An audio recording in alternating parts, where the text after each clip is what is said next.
Hindi pastor dapat talaga ay alam natin na tinanong tayo, bakit pinapaniwalaan natin ang Bible, the Word of God?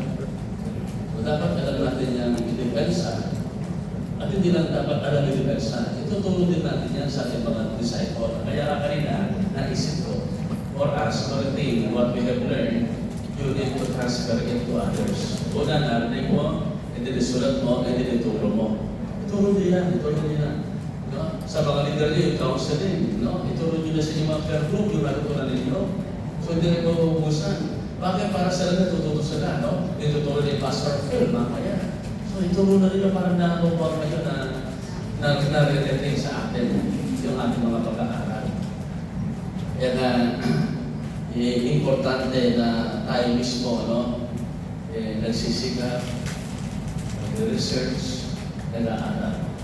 Para po lalo tayong tumibay, tumatag sa ating pag-aaral. Ngayon lalo na po ngayon, nag-iiba na marami mabili daw ng mga extra biblical revelation. Di ba? May mga books na lumalabas ngayon na kung hindi na founded sa truth, ay makakama-confuse.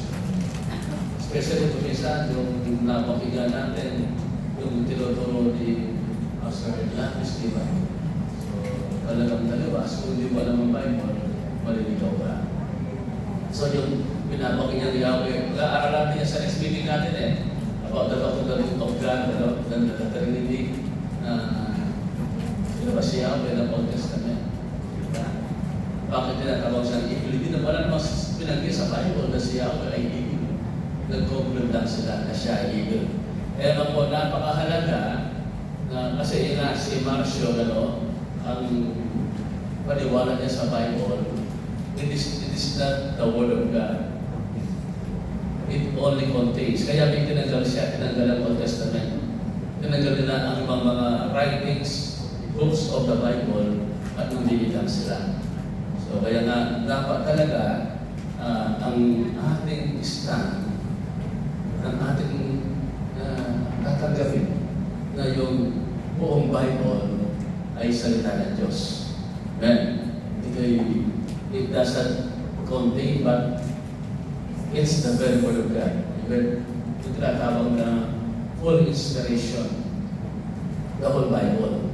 Okay, so bago tayo mag-review, natapos tayo sa Bible, various theories of inspiration tayo. Yung various theories of inspiration, saan ba yung nakikita natin yan? So atin na natala yung natural inspiration. It is a false theory. Natural inspiration na parang kamukha mo lang si R.J. Tolkien ba yun na napakagaling mo, na-inspire ka, nakagawa ka ng Lord of the Rings. O kaya si Tolkien, di ba? Tama. So si Jose Rizal, nasulat mo si Dole Vitangere, Elfili, o yung mga pinag-igas dyan na mga panyanga, sila Shakespeare, si Confucius, ang ganda ng mga sayings niya.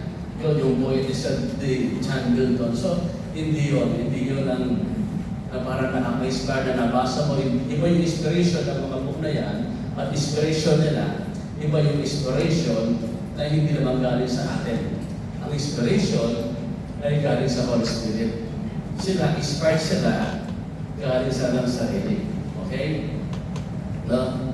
Sa kanilang sariling kaisipan, napag-aralan. So, atin din nakita yung universal Christian injubilation. This is also a false theory. Now, this view holds that all Christians of every age are just as was inspired as was the Apostle Paul. Ano ang danger dito? Maging Mormon tayo, susulat tayo ng ibang book.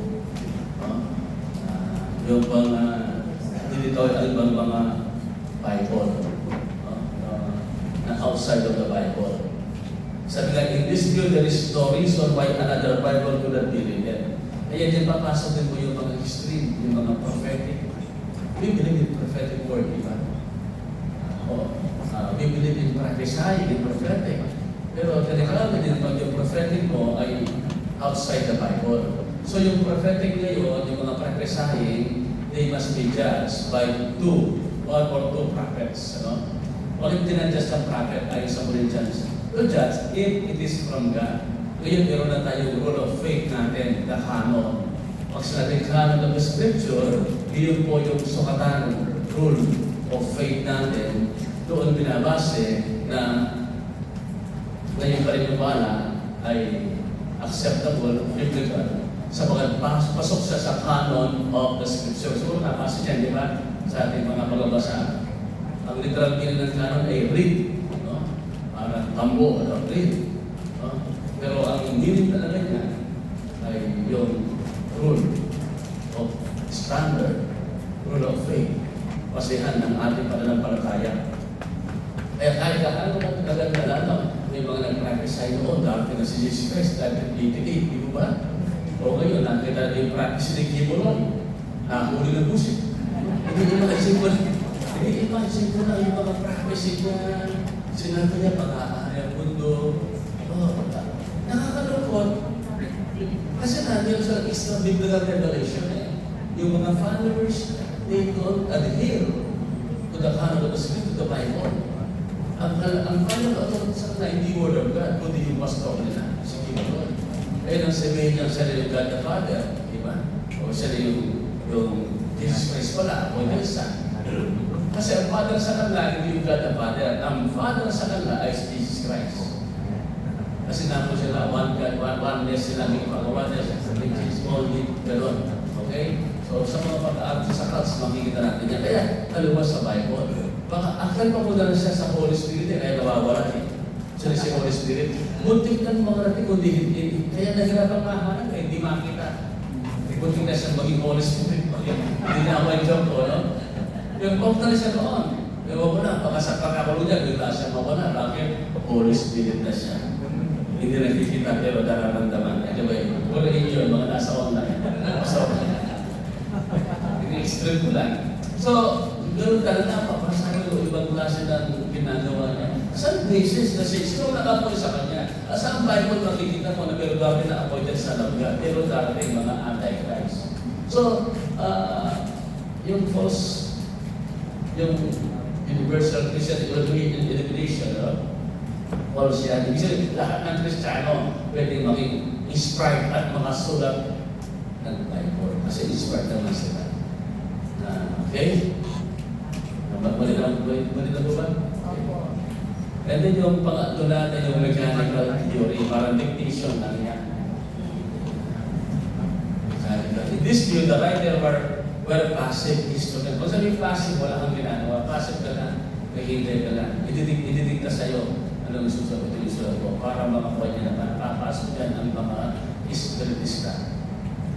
Saka yung mga tinatawag na trance. They fall into trance, magsusunod ka doon.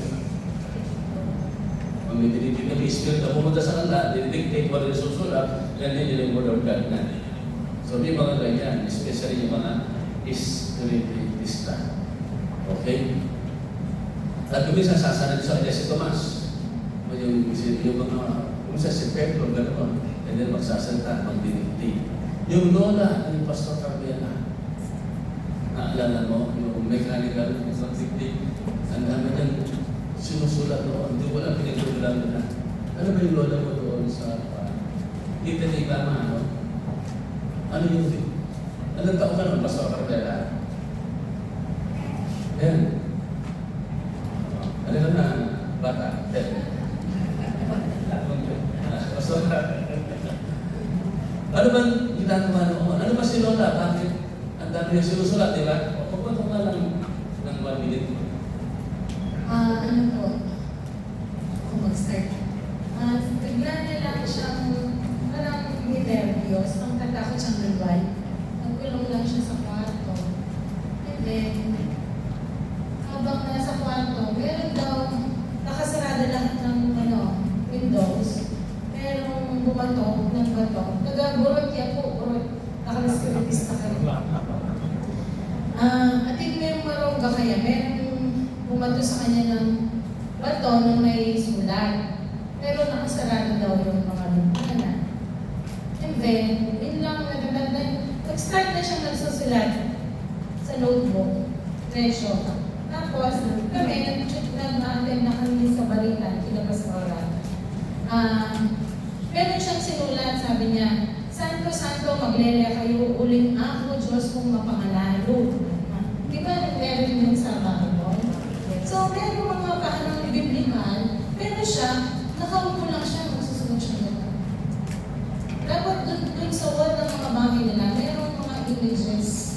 Nang pala mo nito, Jesus, and then, so yun po, tapos pupunta kami sa bukid, tinitignan namin yung araw, diretsyon.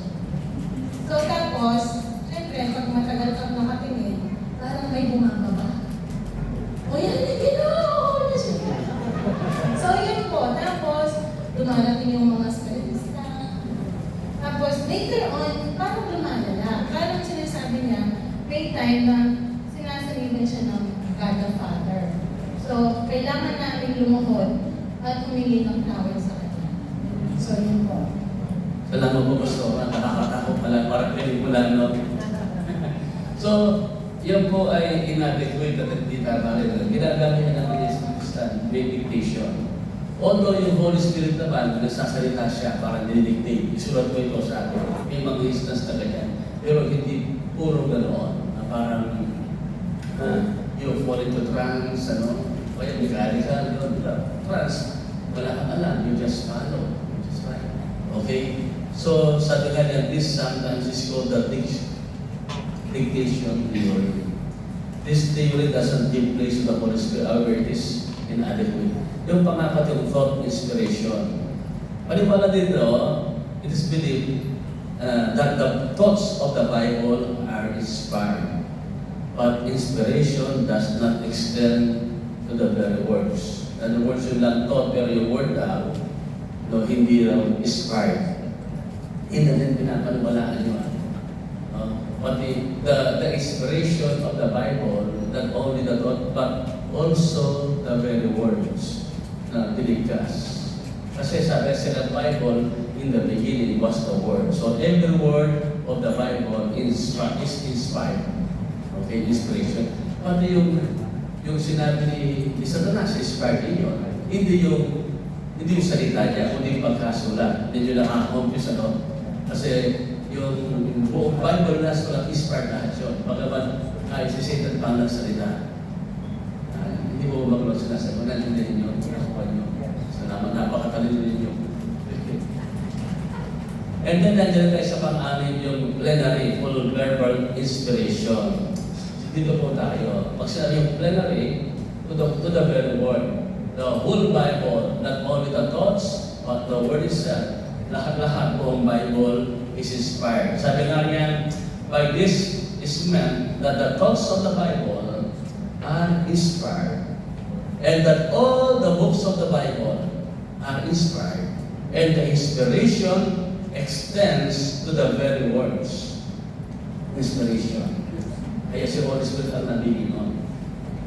Now, the Bible in its entirety is inspired, including the thoughts and the words, and was written by men who had guidance, the supervision, the aid, and the help, and power of the Holy Spirit. Yung po ibig sabihin niya, plenary or full verbal inspiration. Okay, maliwanag po ba? Nasa test niya, ano? Examination. And then, yung definition, by inspiration, we mean that the holy men, under the influence of the Holy Spirit, wrote what God wanted to be written. Yung po ibig sabihin ng inspiration of the Bible. Yung full plenary verbal inspiration. They retain their own peculiar styles. Parang si Paul, di ba ang style na pasahin? Sila, di ba ang style? Pag nasa mo yung mga Pauline, mga Epistle ni Pablo, ni John, ni Peter, yung personality nila naman, yung style nila. So, iba-iba yung style nila. Ngayon yung mga Hebrews, hindi alam kung sino ang sumulat. Pero dahil sa style ng pagkasulat ng Book of Hebrews, many Bible scholars, they attribute it to Paul. Kasi yung style ng pagkasulat, parang simple ng sumulat. Right? So yun po, na-retain nila yung walang style. their peculiar styles, and yet even in the choice of words, they were guided and kept from historical, geographical, scientific error of any kind by the Holy Spirit. May mga latest ngayon ng mga archaeological findings ito. The existence of David. Si David daw talagang totoo siya. Yung ng mga na-discover na although alam na natin totoo, pero sa kanila parang wala yun. Parang mga specialist sa ating technology na yun. Pati mo yung sa Calvary yung dugo, remember that? Yung dugo tumagos, na-discover yung blood, hindi siya ordinary blood. Sino mo nakapalog nun? Wala. So, i-research din yun, no? Yung blood. Na hanggang yung buhay pa yung blood. Na-discover. Oo, gano'n matotoo yun. Okay. So, yun po, yung ibig sabihin inspiration of the Bible. So, meron man tayo mga basis dyan, di ba? Na scripture references mamaya sa testing nyo ay makikita natin. Now, ito yung mga dahilan ng mga yun. Why we believe the Bible to be the inspired Word of God? Okay. Yan. Bakit tayo naniniwala? Bakit tayo naniniwala? Una, the scripture itself make this claim. Yung word that said the Lord occurs over 200 times. That said the Lord, that said the Lord. Sa buong Bible, no? And then may mga example tayo that claims scriptures that claims inspiration. Ano ba sa David yan, no? Yung sinasabi ni David, yung nakasundan, kiniklaim na yung mga sinasabi ni David hindi galing sa kanya, kundi galing sa Panginoon. It claims inspiration. And David is a historic figure, totoo siyang nabuhay, kaya ang Israel talagang star of David, di ba? Alam natin ang kwento. Now, these are the words of David, the inspired utterance of David, son of Jesse, the utterance of the man exalted by the Most High, the man anointed by the God of Jacob, the hero of Israel's song. Ano sabi niya? The Spirit of the Lord spoke to me. Kaya nga yung sinasabi niya, mga sinulat niya, Psalms, di ba? Mga binigkas niya, ay galing sa Diyos. His word was on my tongue. The God of Israel spoke. The Rock of Israel said to me. The revelation, direct inspiration.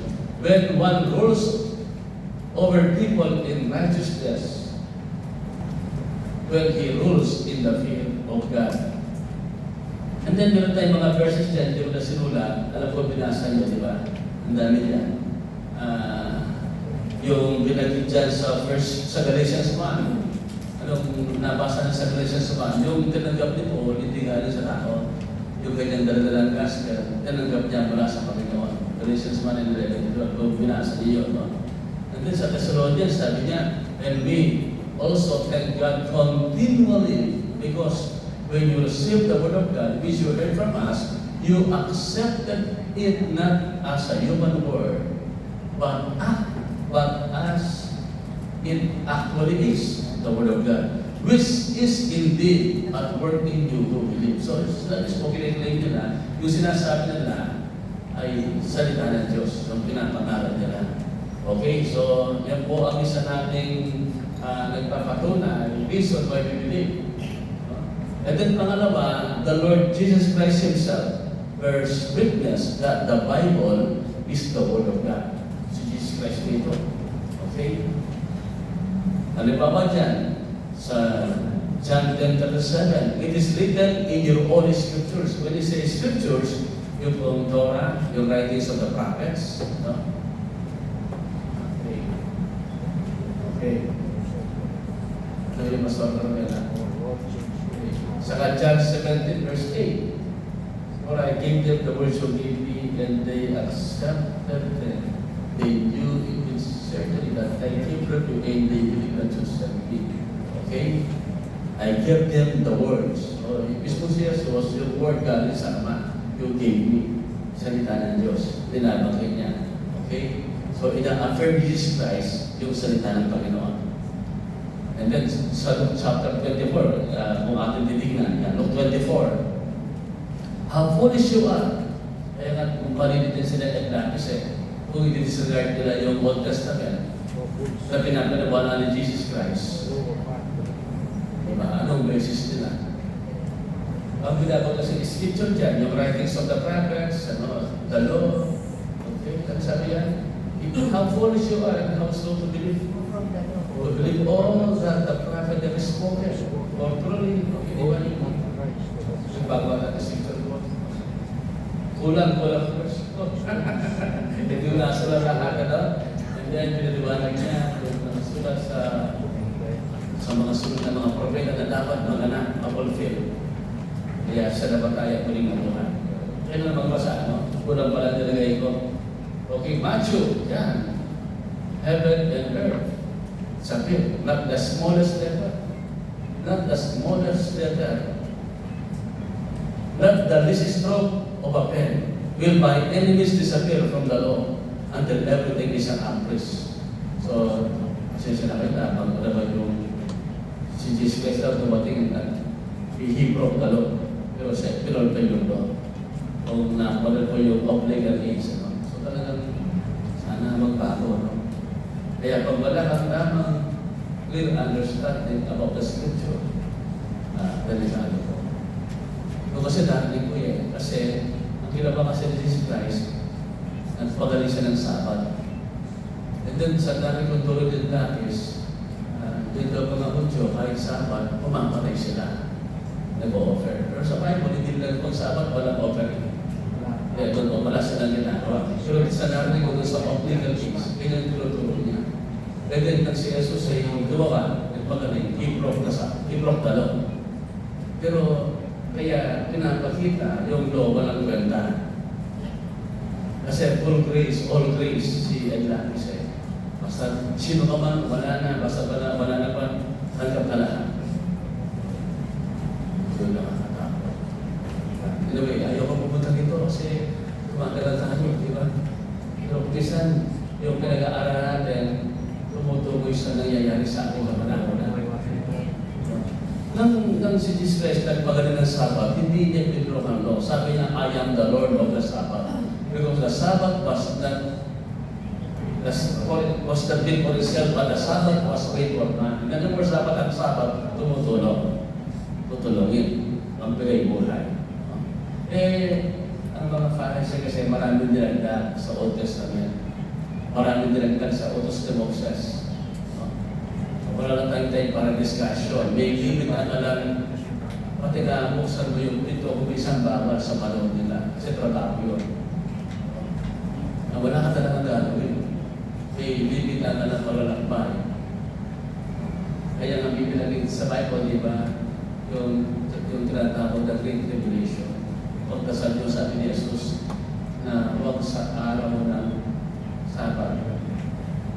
Nagdadata yung araw ng Sabat. Bakit araw ng Sabat, bawal silang lumabas. Bawal silang maglakbay, magtrabaho. Kawawa ang mga nagdadalang tao. Ngayon, kung ituturo ko ito, may iba naman tayo, bakit dinidiscuss ko ito? Sapagat po, sa teaching ni Atlantis, nagalag na ang macho. Okay. Ang basis naman niya, pinag-aaralan ko, yung macho 24. Yung end of the age ko, ang turo niya, yung temple. Okay. Kaya, mababawala ko sa topic natin kung ako ay Darako Baron. Kasi meron naman talaga naman yung pinrapisa ni Jesus sa Matthew 24, nagalang during AD 70. Nung temple talaga na ang Roman Titus General. At may mga nakakasaka na pumunta ng mundo kasi yung sinabi ni Jesus Christ. Pero walang rapture talaga. Yung talagang pinagay sa Matthew 24 na nangyari yun, the history. Ang dagat lang ni Atlantis, nag-rapture na ako. Evidence. Parang hindi ba niya sabihin, nasa religion na tayo. Wala na. So, ito yung isang bagay na pag-aaral natin, hindi sa Bible School doon, sa ating pastor na natin. Para kahit baba tayo, yung mga nasa malayang lugar ng Batangas ay darating. Ganda ng picture niya. Kala mo kung galing ng Amerika sa pastoran. Okay po, no? So, lahat matupad. No? Yung kasulatan yung batas. Na pangalo, why we believe, yung internal evidence. No? Internal evidence or witness ng Holy Spirit. Kanina mo kaka, nagbabasa ko ng Bible. Di ba pag nagbabasa ng Bible, yung nararamdaman mo? Pinabasa ko yung Word. Ibigay sa'yo.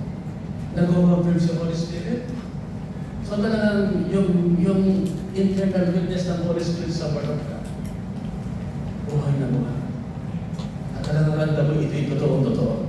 Now, binanggit dyan, pag wala sa Espiritu ng Diyos, hindi mo ba intindihan? Ngayon, yung tinatang, kasi ang Bible is from the Holy Spirit. Okay, dapat maintindihan natin yan. Kasi sabi yan, this is what we speak, not in words taught by human wisdom, but words taught by the Holy Spirit, by the Spirit, explaining spiritual realities with spiritual thought words. The person without the Spirit does not accept the things that comes from the Spirit.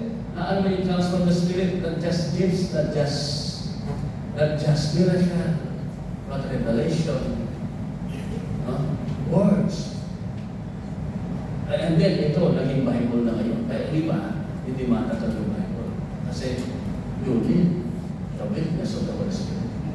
Kaya ngayon, naintindihan natin, tanggap natin ang Bible, sapagkat may witness yung Holy Spirit. Yan, nadi-discern natin. The person with the Spirit makes judgment about all things, but such a person is not subject to merely human judgment. So dito, si Holy Spirit, kino-confirm na sa atin yung ating tinatanggap, yung ating nababasa, is from God. It's the very word of God. Okay? And then, yung witness din ng sa 1 John 5:6, this is the one who came by water and blood, Jesus Christ. He did not come by water only, but by water and blood. And it is the Spirit who testifies, because the Spirit is the truth. So, tinatestify about the incarnation, about the death of Christ, about the blood, about the revelation about the Messiah, the Lord Jesus Christ. Okay? So, ang Spirit ang nag-bear witness, nag-testify ng lahat ng nakasulat ay totoo. Okay? Ito po, ito naranasan natin yung pragmatic test. Pragmatic test. Yung sabihin ng pragmatic, nararamdaman mo ba? Naranasan mo? Totoo pa sa buhay mo? Naalala mo na nagbabasa ko ng Bible, sabi ng tata ko, na po ito masira ako ito. Hindi ko sira ako doon. Bumuti po ako.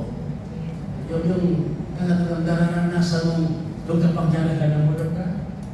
I mean, faith ka. Tumakalin ka. Lumana ka sa loob mo. Yung lang sinabi ni Jesus Christ, behold, I stand at the door and knock. Subukan mo buksan ang puso mo kay Jesus Christ. Apostol siya.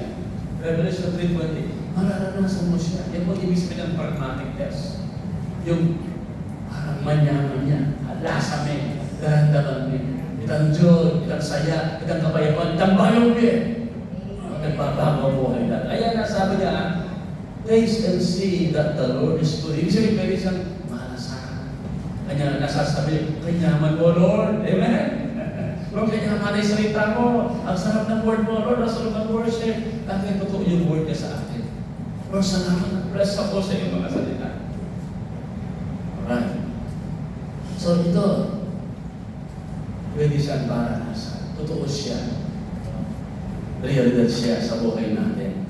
And then yung mga external evidences naman, yung mga golden practice, yung mga the Bible, alam ba yung Deuteronomy 28, no? Pag sila yung blessing, di ba? Yung curse. Isa ang pinanigyan ni Paul, pag sila ay lumaba, sumaba sa Diyos sa ating susumpain sila. Isa pong sumpa dyan, sila ay they will be dispersed. At sila ay gagawin alipin. Ano? At parusahan, magkakasakit, iba't-ibang klase sakit. At may binabanggit dyan, kung binasa niyo dito kami, sila gugutumin, magugutom. At sa sobrang gutom, pati anak nila kakainin nila. Ano ba? Literal pong gano'n yun, yung practice na yun.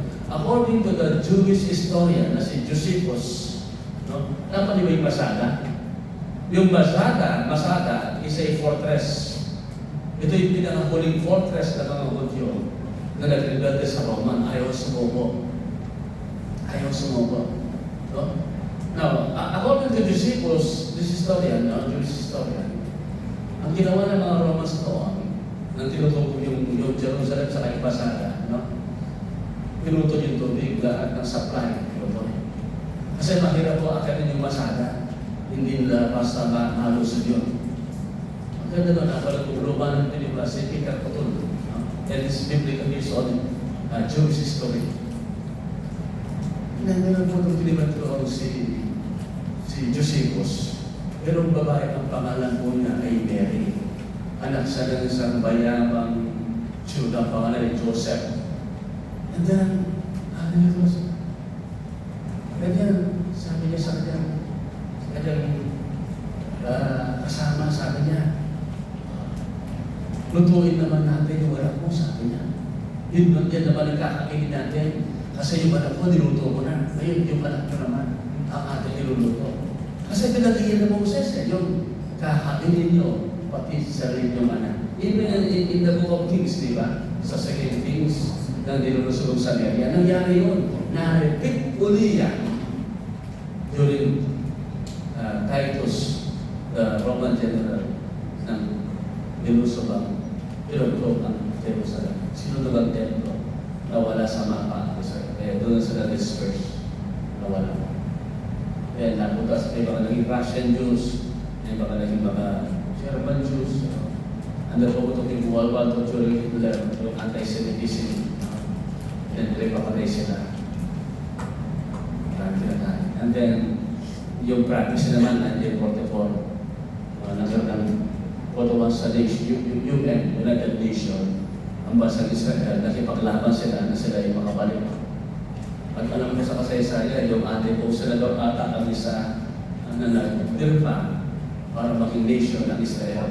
So, nagbalik sila muli sa bahay. Okay, so marami mga cultural practice, mga cultural practice na kamukha yung mababasa yung ating mga scripture, nandyan yan, yung practice sa fulfillment. So, sa kay Jesus na 700 years before the birth of Christ, Isaiah prophesied, a virgin shall conceive. And then it was fulfilled after 70 years. Pati Bethlehem, yung Star of David, lahat na sa Bethlehem, sa Nazareth. No, lahat about Jesus Christ, pati salita niya sa krus, ay na-fulfilled. It was all prophesied. In other words, ang daming mga fulfilled prophecy. At hindi lang yun, yung mga archaeological evidences, madami. So, hindi na rin makapag-test kung i-discuss pa natin ito.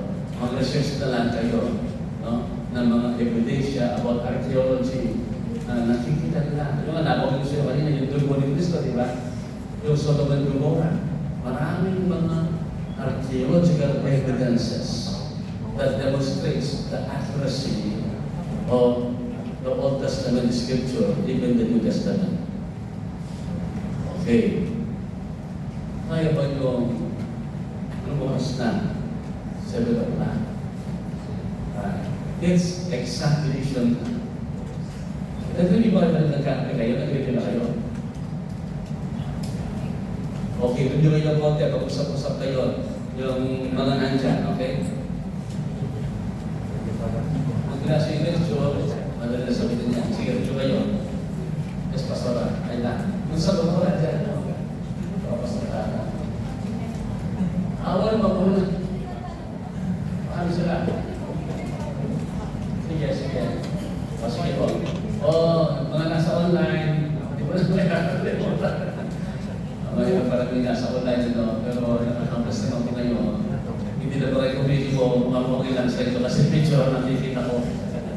Okay, break out na kayo. Break na kayo ni Pastor ni Adelix. Break out na kayo. O sige, gusto na po kayo. Review kayo. I'm giving you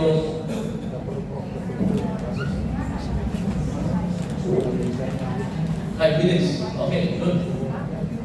Kaya magsagot na tayo. Okay, gumana na kayo. Di ba madali lang? Diniscuss ko na kayo. Di ba? Mga question?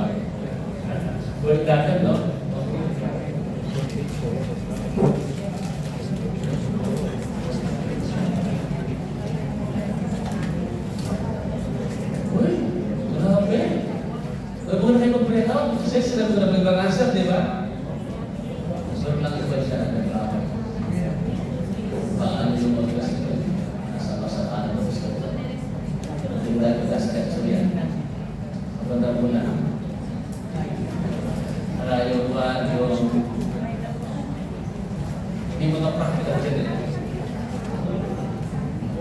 Okay, your 5 minutes starts now.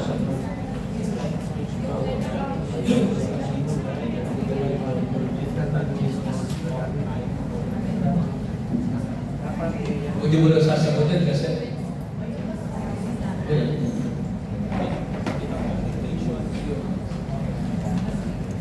So yun yung sa nomination ko. Ano yung sa manual.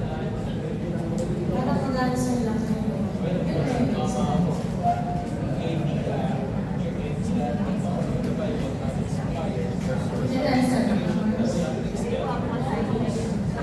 okay, so tapos na ang examination. Kung hindi daw po ko kaya sumagot, tapos na yung examination.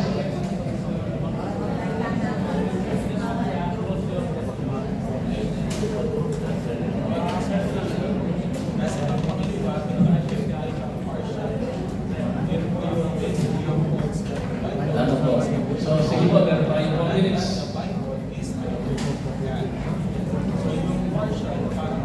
Kasi gusto ko lahat bumasa. Dapat bawal dito kami, di ba? 100. Ayaw na nila.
Mamaya po magsasagot kay Sir muna para yung bago na answer na rin ang mga tanong sagot. Opo, agawin niyo muna pencil ko muna answer para pag halimbawa pala mali, at least scientific manual yun, masasagot mo na ilalagay yung tamang sagot. Yung technical answer natin, yung tamang sagot natin. Sige po, meron pa kayo 3 minutes. Baka na oras, 3 minutes pa. Dapat na countdown minutes. Dapat countdown minutes.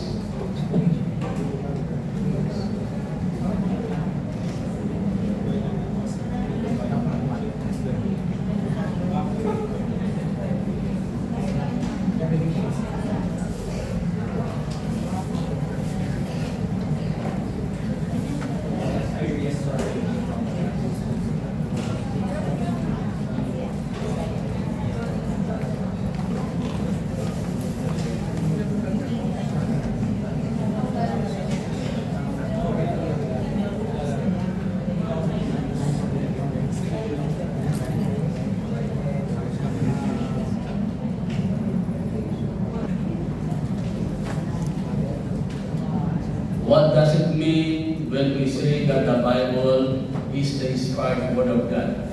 Okay. Anong sagot na... Okay. Pakita lang natin ito para mag oras na. Answer the books of the Bible. Actually dyan, may way sa one verse nila. Pero yan ang tamang sagot. Check niyo kung hindi dumali yun dyan. The books of the Bible in the original writing were without error or mistake in all of its parts. Mabalik sa niyo dyan, malaki pa. This is true whether the material has to do with the theological, with scientific, historical facts. Malaki ba sa niyo?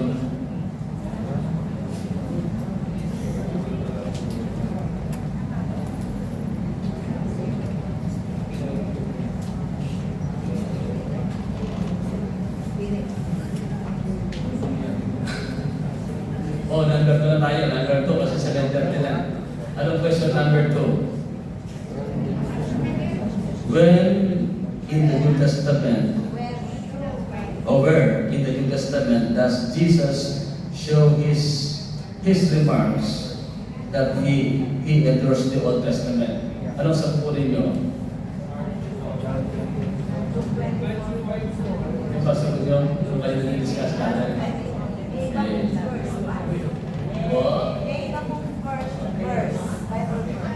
Pwede po. Ano po yun? Sige. 24:44. Oo, pwede rin. Hindi rin hinahanap ko. Opo. Pwede po. Sabi dyan, saka yung dyan, di ba? Yung study sa scripture, yung isipin niya din ang Old Testament kasi wala pang New Testament noon. So in other words, ini-endorse ni Jesus yung Old Testament sa Diyos. Okay, you study the scriptures, the Old Testament, diligently because you think that and then you, okay, so that. Okay, para mo say number 3, question tayo, number 3. In the Old Testament, what was required in order that a book might be included as part of the canon of Scripture? Nasa lecture yan, di ba? Mandang muna. Okay, anong sagot nyo? Nandiyan na? Uy, galing nyo? Ganyan ba lahat nasagot nyo? Parang kayo sa sarili nyo. May nalilunok yan. Dapat ka lang magbasa. Number 3. In the Old Testament, what was required in order the book might be included? Number 4. What will the whole of man's theology, what will the whole of man's theology be determined by? Andan din yan sa inyong lecture. His attitude toward the Bible. Kung pinapaniwalaan mo na yung word of God, salita ng Diyos. Amen? Yun. Doon mo makikita yung theology, yung kanyang teaching, yung kanyang pinapaniwalaan. Pwede po, ano po word? Misunderstanding. Sa Bible. Pwede rin, pwede. Yung attitude, kasi yung attitude ko nga ng understanding. Ngayon, pwede rin mga-question yun. Ano po? Meron po siya yung Bible. Okay. Kasi baka yung understanding, baka partial na. Understanding to the word of God. Okay. Pwede po, sige. Yun po yung ating technical answer, okay? O number, maganda rin pala mga next time, ganyan ulit, masaya pa na.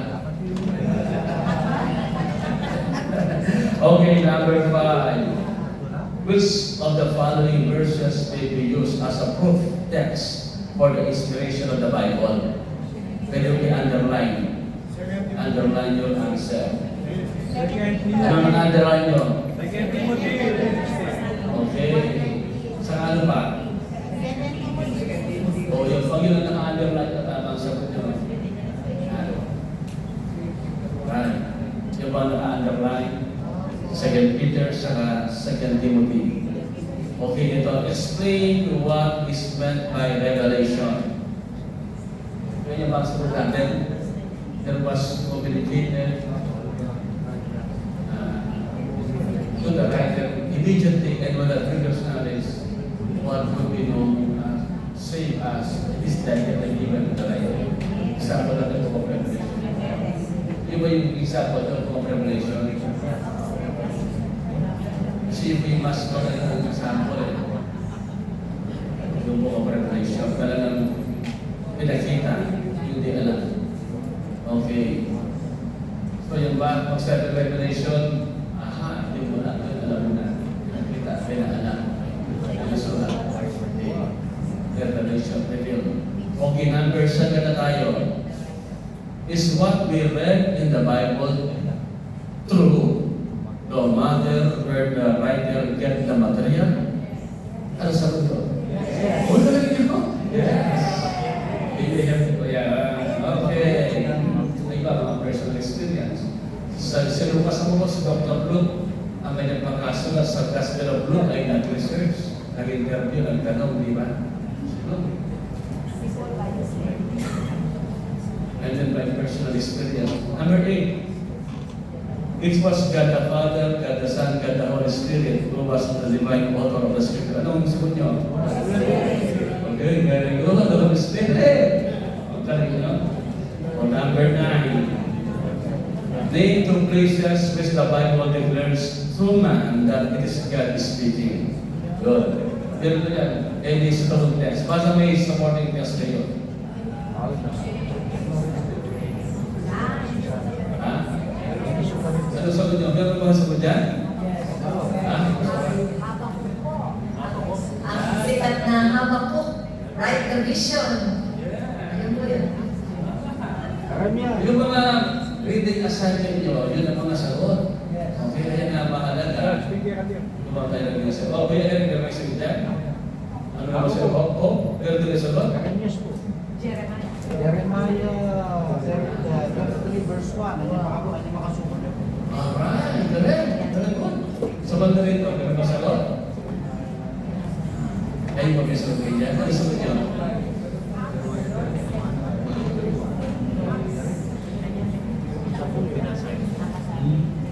Okay. Okay, para start. Okay mo dyan, may sagot kayo dyan? Paring Andy, parang Senata, paring Andy. Alright. Sige pa parang gawin na rin. Mahalaga na narinig niyo po kami. But number 10, yun. Explain the theory of natural inspiration. Ano ba yung natural inspiration?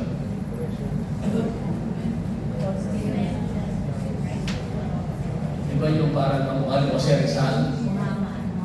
Amen. No? Yun ang nasa na, no? Ano ba yung sagot nyo? Okay. Mga magpatin siya Higis of Fire. Or where? False yan. False theory. O number 10 na tayo. Is natural inspiration a satisfactory theory? Definitely no. Okay. O ito, kailangan importante, nakakausap natin sa number 12. Yung explain plenary or verbal inspiration.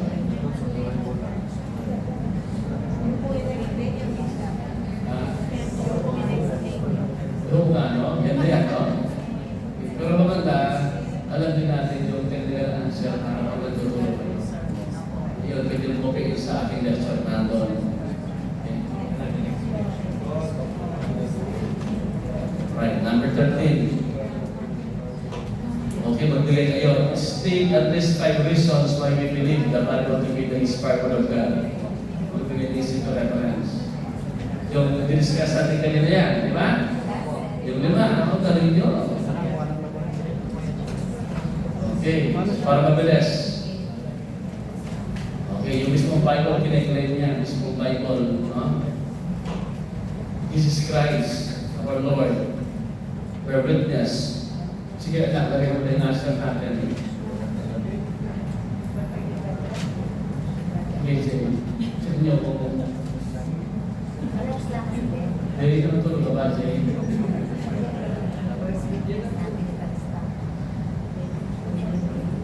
So yun, yung scripture itself. Sino ba po yung ano sagot nyo?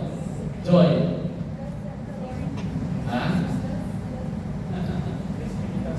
The scripture of the Lord Jesus Christ. Isa po din yung the scripture of the Lord Jesus Christ, the internal witness of the Holy Spirit in our hearts, the pragmatic test, the proof of fulfilled prophecy, ano po yung archaeology. Alright. Yung mga alam yung discuss natin kanina, okay? Okay lang po ninyo. Discuss natin kanina. Okay. O, number... Tapos na tayo, no? Okay ba? Number 10 lang, no? So, saan na lang ako? Okay. Ito gawin natin, ha? Para marami tayong discussion. Oo. Para mga nahihirapan din mag-okay sa katabi, di ba? Mag-group mag-register kayo in advance. Yung bang kayo mismo nag-research, nagbasa. Okay? With the reading assignment, ngayon wala na akong sesend sa inyo kasi meron na kayong mga sariling mga lecture. So, ang send ninyo, then mag-check na lang tayo. Then magtulungan pa rin kayo. So, minsan din mga English, o alam din mga dictionary kayo, mga terminology, minsan medyo nahihirapan tayo ng konti. So, magtulungan pa rin po kayo kasi yung mga grupo. Right? So, ang ating pag-aaralan exciting. Yung ating next, talagang hindi mo ba iiwasan dito siya at labis na pag-uusapan, Trinity? Pag-uusapan, God the Father, Son, and the Holy Spirit. So, basahin niyo yung ating mga reading assignment. Importante yan. Okay? Basahin niyo yung ating introduction. At mag-answer na rin kayo. Kasi para mag-answer tayo. Mag-answer na tayo. Okay? Para po mag-answer na tayo. Okay. God bless. So, lahat ba kayo correct? Ha? Okay, maraming salamat po. Kayo po ba nasa online? Ayos lang po ba kayo yan? Mare. Mare Carmen. Si Pastor Ray. Ate Ruby Tanglaw, sa Latas ng Buhay. Ate Ruby, ayos ka lang dyan. Okay, salamat po. God bless you, Martin. God bless you. Mr. Maritan Galan. Okay. Michael Bruces. Okay. Natulungan ka sa Michael. Mare Ronnie, Pastor Ronnie. God bless po. Mr. Joan Asuncion. Alright. Si Joan Asuncion. Joan. Okay, salamat po sa inyo lahat. Ito na po si Pastor Ted. Salamat po, magpalay tayo ng Panginoon.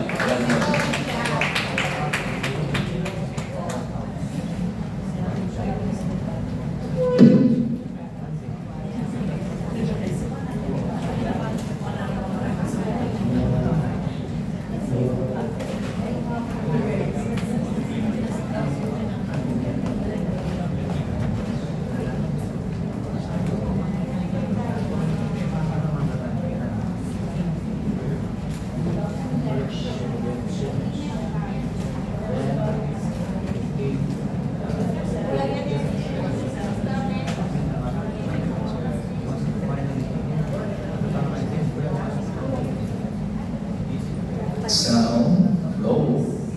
Sige, 5 minutes po, CR break.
Last 2 minutes po.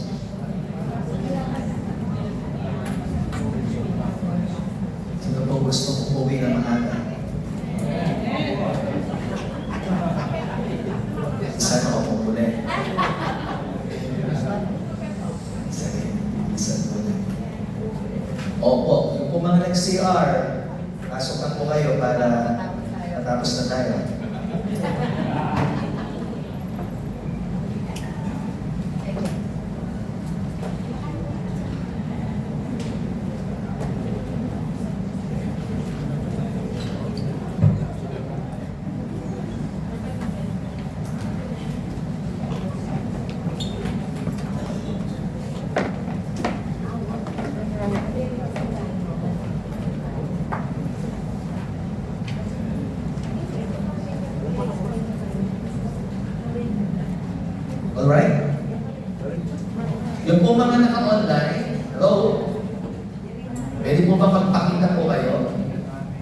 requirement po pala sa online, dapat po naka-on cam po kayo, hindi po kayo naka-off cam. Yan. Gusto po namin yung makita na hindi po kayo naglalaba, hindi po kayo nagluluto, hindi po kayo nagtutulog. Just kidding, pero maganda. Requirement po yun eh. Siyempre po yung mga face-to-face, pumunta po dito, ano po yan, nag-makeup pa. So, kayo nag-makeup din kayo?